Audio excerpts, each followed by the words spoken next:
a 75-pound boxer with a jaw people online call a bear trap wrapped in fur. A breed some insurers still refuse to cover alongside pit bulls and Rottweilers. Everyone warned Julia the same thing before her son was born: rehome him before the baby comes. She didn't listen. Nobody predicted the dog people called a liability would notice her son was missing before she even realized he was gone. His name was Vito.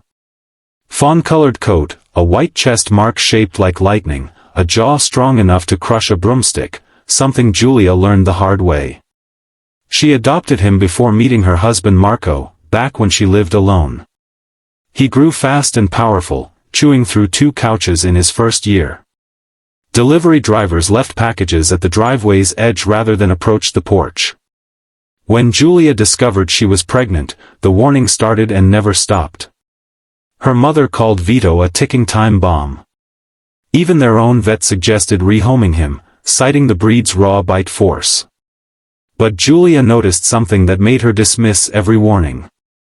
Vito began resting his head on her stomach every evening, completely still, breathing slow, as if listening.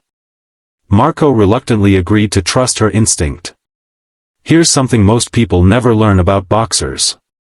The breed was developed in Germany from the Bullenbeißer, a hunting dog bred to grip and hold boar until hunters arrived, never letting go once locked on. In both world wars, boxers served as German messenger and guard dogs, exactly where their reputation comes from. Yet behaviorists note boxers mature slowly, often called the clowns of the dog world. Luca was born in early spring.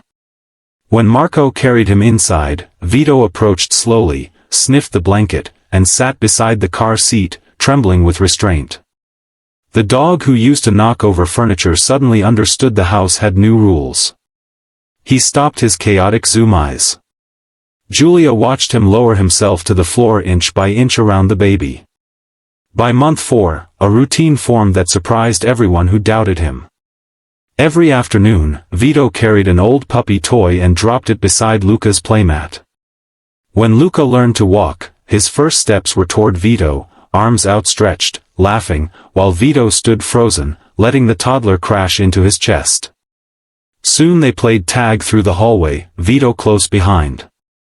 It happened on an ordinary Sunday in June during a family barbecue.